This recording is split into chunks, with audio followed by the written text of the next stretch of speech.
దేవుని పరిశుద్ధమైన నామమునకే మహిమ కలుగును గాక. ప్రభునందు ప్రియ సహోదరి సహోదరులారా, ప్రత్యేకమైన సమయంలో ప్రభు యేసుక్రీస్తు నామములో మీ అందరికీ శుభములను తెలియజేస్తూ ఉంటున్నాను. దయచేసి ఈరోజు ఈ మాటలు వింటున్న మీ జీవితంలో నాకు తెలిసి దీనిలో చాలామంది విమర్శించవచ్చు. దయచేసి విమర్శ కాదు కానీ దీనిని ఒకసారి ఆలోచించాలని ప్రభు పేరిట ప్రేమతో మనవి చేస్తుంటున్నాను. ఈరోజు ప్రత్యేకమైన ప్రత్యేకమైన విషయం ఏంటంటే, అయ్యో పాస్టర్ నీ ఫలము పోయేనా. ఎందుకు ఈ విషయాలు తెలియజేస్తున్నానంటే, నేటి కాలంలో జరుగుతున్నటువంటి అనేకమైన విషయాలను ఆలోచించుకుంటూనే రకరకాలైన పరిస్థితులను ఎదుర్కొంటున్నటువంటి సందర్భాలు నేటి సేవకులలో మనం చూస్తున్నాం. ఒకసారి బైబిల్లో నుంచి ఒక మాటను నేను మీకు పరిచయం చేస్తాను. ప్రియులారా, మత్తయి సువార్త 5వ అధ్యాయము 22వ వాక్యాన్ని చదువుతున్నాను, జాగ్రత్తగా గమనించుదాం. నేను మీతో చెప్పుకున్నది ఏమనగా, అంటే స్వయంగా ప్రభు అయిన యేసుక్రీస్తే ఆయన నోట పలికిన మాట. ఆయన అక్కడ ఉన్నటువంటి జన సమూహంతో, అక్కడ ఉన్నటువంటి పరిసయ్యులతో మాట్లాడుతున్నాడు. పరిసయ్యులతో సాంప్రదాయాన్నంతా కూడా వ్యతిరేకించి లేదా దాన్నంతా కూడా తిరస్కరించి యేసు ప్రభు వారు మాట్లాడుతున్న మాట ఏంటంటే, ఆయన ఏమని చెప్తున్నాడంటే, తన సహోదరుని మీద కోపపడు ప్రతివాడు విమర్శకు లోనగును, తన సహోదరుని చూసి వ్యర్థుడ అని చెప్పువాడు మహాసభకు లోనగును, ద్రోహి అని చెప్పువాడు నరకానికి లోనగును. ఇక్కడ 3 విషయాలు మనం గమనిస్తున్నాం. నేను ఒకటే జ్ఞాపకం చేస్తున్నాను.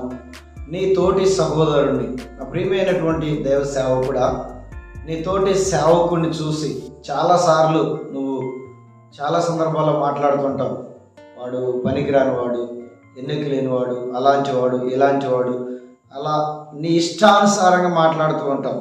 దయచేసి గమనించండి, బైబిల్లో చెప్తున్న మాటనే నేను మీకు పరిచయం చేస్తున్నాను. ఇది బైబిల్లో కూడా స్వయంగా యేసు ప్రభు పలికిన మాట. ఏంటంటే, తన సహోదరుని చూసి వ్యర్థుడా అంటే చాలు, నీ ఫలమును నువ్వు పోగొట్టుకున్నట్టే. తన సహోదరుని చూసి వ్యర్థుడ అనువాడు తన ఫలమును పోగొట్టుకొని సభకు అప్పగించబడునని అక్కడ రాయబడింది. ఈరోజు నీ జీవితంలో ఎన్నోసార్లు నీ సహోదరులను, నీ తోటి సేవకులను, లేదా నీ చుట్టూ దేవుని పని చేస్తున్నటువంటి అనేక మంది దైవజనులను చూసి నువ్వు ఎన్నోసార్లు తిడుతూ ఉంటావు. రకరకాలైనటువంటి విమర్శకి సంబంధించినటువంటి మాటలను మాట్లాడుతుంటావు. కానీ అంత విమర్శకు సంబంధించింది కాదు, ఒక చిన్న మాట దగ్గరే నీ ఫలమును నువ్వు పోగొట్టుకుంటున్నావు. ఈరోజు నిజంగా దేవుని కార్యాలు నీ జీవితంలో ఎన్నో దేవుడు చేయాలని తలంచి ఉన్నప్పటికీ నీ నోటి మాటల వల్ల దేవుని ఫలములను, దేవుని కార్యాలను పోగొట్టుకుంటున్నావు. దైవజనుడా, ఒకసారి ఆలోచించు. నీతో ఉన్నటువంటి సేవకుడిని ఎప్పుడు కూడా విమర్శించమాకు. ఎందుకు ఈ మాట చెప్తున్నానంటే, ఈ రోజుల్లో చాలామంది విమర్శలు ఎక్కువైపోయాయి. ఒకవేళ నీకు వాక్యం లేదని తెలిస్తే దాన్ని ప్రేమతో చెప్పి పలకరించు, అంతేకాని ఇక జనాలలో లేదా వాట్సాప్ స్టేటస్ గ్రూపులలో రకరకాలైనటువంటి విమర్శలు చేసి నీ జీవితంలో దేవునిచ్చేటువంటి ఆశీర్వాదమును, ఫలమును పోగొట్టుకోమాకు. పాస్టరు, నువ్వు ఫలమును పోగొట్టుకుంటే నీ జీవితంలో ఇంకా ఎవరు ఏమీ చేయలేవు. కనుక ఇక్కడ రాయబడింది, కేవలం యేసయ్య చెప్తున్నాడు, వ్యర్థుడ అంటేనే ఫలం పోయిందంట. వ్యర్థుడు అంటేనే నీ జీవితంలో సభకు అప్పగించబడతావు, లేదంటే నరకానికి పాలవుతావు అని చెప్పేసి నువ్వు నీ సహోదరుడి పట్ల నువ్వు ఇటువంటి మాటలు మాట్లాడినప్పుడు నువ్వు భయంకరమైనటువంటి నరకానికి అప్పగించబడతావు అని బైబిల్ చెప్తుంది. మరి నువ్వు ఒకసారి ఆలోచన చేస్తే ఇప్పటికీ ఎన్నో సందర్భాల్లో నీ తోటి సహోదరులను, లేదంటే నీతో ఉన్నటువంటి దైవ సేవకులను, వాడు చిన్నవాడు, ఎన్నిక లేనివాడు, లేదా అట్లాంటోడు ఇట్లాంటోడు, ఇదే సహోదరుడు అనే భావం లేదు. ఎప్పుడు వాడు వీడు అది ఇది అని చెప్పేసి రకరకాలైన మాటలతోటి నేటి సమాజంలో మనము సేవకుల మధ్యలో విమర్శలను చూస్తున్నాం. కనుక నా 2 చేతులు జోడించి నేను మీకు మనవి చేసేది ఏంటంటే, మీకు ఆల్రెడీ తెలుసు, దేవుని వాక్యం తెలవదని కాదు, కానీ ఈ వాక్యం మీరు చదవలేదని నేను చెప్పడం లేదు, కానీ చదివినారు. కానీ మీకున్నటువంటి ఆ గర్వమును బట్టి కావచ్చు, మీకున్నటువంటి హోదాను బట్టి కావచ్చు, మీకున్నటువంటి పరిస్థితిని బట్టి కావచ్చు, ఈ వాక్యాన్ని మర్చిపోయినారేమో. యేసు ప్రభు చెప్పినటువంటి ఈ మాటను మర్చిపోయినావేమో. యేసయ్య అన్నాడు, వ్యర్థుడా అంటేనే ద్రోహి అంటేనే నీ ఫలమును పోగొట్టుకుంటున్నావు. నువ్వు నీ ఫలమైనటువంటి పరలోక రాజ్యానికి దూరం అయిపోయి నరకానికి వెళ్తాను అక్కడ బైబిల్లో చెప్తుంది. ఆలోచించండి ఒకసారి. ఆలోచిస్తే మీ జీవితంలో మంచిదని ప్రభు పేరట మనవి చేస్తున్నాం. చాలా సందర్భాల్లో ఈ మాటలను మనం మర్చిపోతాం. రోమీయులకు రాసిన పత్రికలో కూడా ఇంకొక మాట అంటాడు.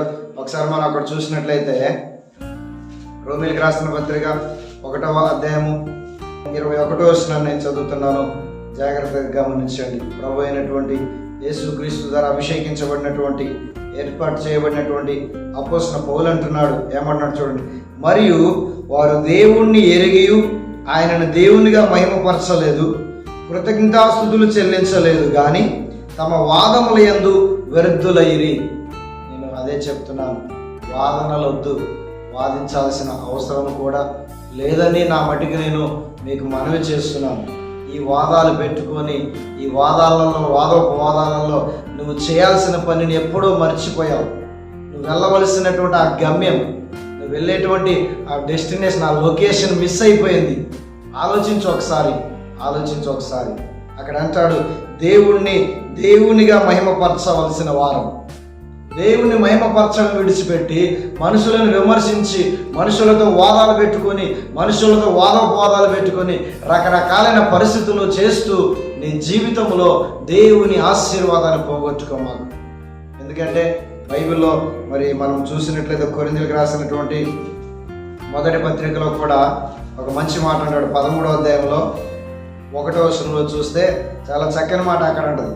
నువ్వెంత పెద్ద సేవకుడు కావచ్చు, నువ్వు ఎవరివైనప్పటికీ, నువ్వు చాలా చిన్నవాడవైనా పెద్దవాడవైనా సరే, నీ స్థితి ఏదైనా, నీకున్నటువంటి ఆ క్యాడరు, పోస్టులు, బిరుదులు ఉంటాయి చూసినావు, ఆ బిరుదులు ఏదైనా సరే అందరికీ సంబంధించింది బైబిల్. ఏ బిరుదున్నోడికైనా బైబిలే. ఏ బిరుదున్నా ఈ మాట ఖచ్చితంగా నీకు వర్తిస్తుంది. ఏమన్నాడు చూడండి ఒకసారి, 13వ అధ్యాయం 1వ వచనం. మనుషుల భాషలతోనూ దేవదూతల భాషలతోనూ నేను మాట్లాడినను, ప్రేమ లేని వాడనైతే మ్రోగేడి కంచును అంటున్నాడు. నిజంగా మరి పౌలు భక్తుడు కొరింథీ సంఘానికి చెప్తూ ఆయన అనుభవంలోంచి ఒక మంచి మాట అంటున్నాడు. ఎన్ని భాషలు మాట్లాడినా, ఎన్ని ప్రవచనాలు చెప్పినా, ఎన్ని స్వస్థత కార్యాలు చేసినా, ఎన్ని అద్భుతాలు చేసినా, ఎన్ని పెద్ద పెద్ద సంఘాలు, చర్చిలు, మినిస్ట్రీలు స్థాపించిన, నువ్వెంతమంది సేవకులను పోషించి లక్షల రూపాయలు చర్చిలు కట్టించి, ఇంకా నువ్వు అనేక దాన ధర్మాలు చేసి, అనేకమైన ఆశ్రమాలు పెట్టి, కాలేజీలు పెట్టి, బైబిల్ టీచింగ్లు చేసి, ఏది చేసినా సరే ప్రేమ లేని వాడవైతే వ్యర్థుడవే. ప్రేమ లేకపోతే నీ సహోదరుడి పట్ల నీ ఫలమును పోగొట్టుకున్నట్టే. అందుకోసమే దయచేసి సేవకుడా, దైవజనుడా, నా ప్రియమైన పాస్టర్, ఒకసారి ఆలోచించు. నువ్వు ప్రేమ లేని వాడవైతే, నీ సహోదరుని ద్వేషించే వాడవైతే, దయచేసి దేవుని విషయంలో వాక్యంగా మనం అర్థం చేసుకుందాం. నేను ఎంత గొప్పవారమైనా సరే వాక్యం దగ్గరకు వచ్చిన తర్వాత అందరూ సమానమే. ఈ లోకంలో మనుషులు పిలవడానికే నువ్వు పెద్ద, నేను పెద్ద, నువ్వు చిన్న, నేను చిన్న అని చెప్పేసి ఇలా రకరకాలైన భేదాలు. కానీ బైబిల్ కాడికి వచ్చిన తర్వాత ఎంత పెద్దవాడైనా చిన్నోడైనా అందరూ అక్కడ సమానమే. వాక్యం ఎదుట నువ్వు నేను ఒప్పుకోవాల్సిన దాన్ని. ఇక్కడ అంటున్నాడు కదా, ఏమన్నాడు? భాషలతో మాట్లాడినా సరే, ప్రవచనాలు చెప్పినా సరే, స్వస్థతలు చేసినా సరే, ఏం చేసినా కింద వచనాలు చదువుకుంటా పోతే ప్రేమ లేని వాడమైతే నేను వ్యర్థుడనే, నేను వత్తదే మోగేటువంటి కంచు లాంటివన్నీ. ఆలోచించు ఒకసారి. చాలాసార్లు ఇప్పటికే నీ చుట్టూ ఉన్నటువంటి సేవకులను, నీతో ఉన్నటువంటి దైవజనులను, లేదంటే మీ పరిసరాలలో పరిచర్య చేస్తున్న సేవకుల్ని విమర్శించి ఎన్నో సందర్భాల్లో దేవుని యొక్క నుంచి ఫలమును పోగొట్టుకున్నాం. కనుక ఈ మాటలను జాగ్రత్తగా ఆలోచించండి. ప్రభువు యేసుక్రీస్తు మరి అక్కడ నరహత్యను గురించి మాట్లాడుతూ వచ్చాడు.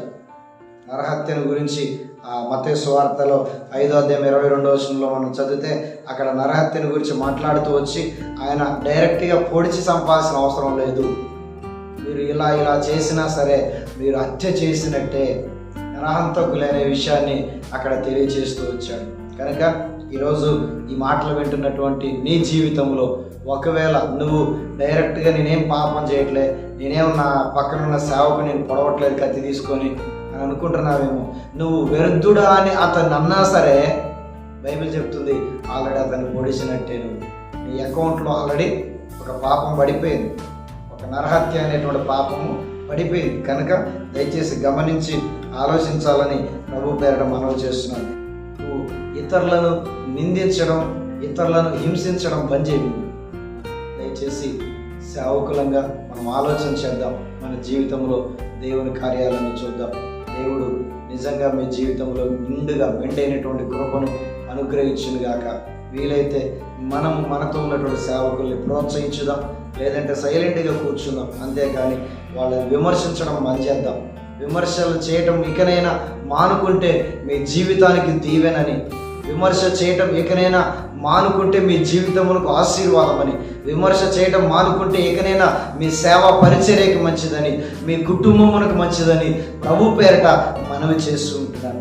యేసు ప్రభువే చెప్పిన మాట అది, యేసు ప్రభువే స్వయంగా పలికిన మాట. కనుక దయచేసి విమర్శలు చేయడం మానేసుకుందాం. దేవుని కార్యాలను మన జీవితంలో చూద్దాం. మంచి ఆత్మీయమైన దైవ సేవకుడిగా నీవు, నేను, మనమందరం కలిసి దేవుని సేవలో ముందుకు సాగుదాం. అటువంటి కృప దేవుడు మనందరికీ దయచేయును గాక.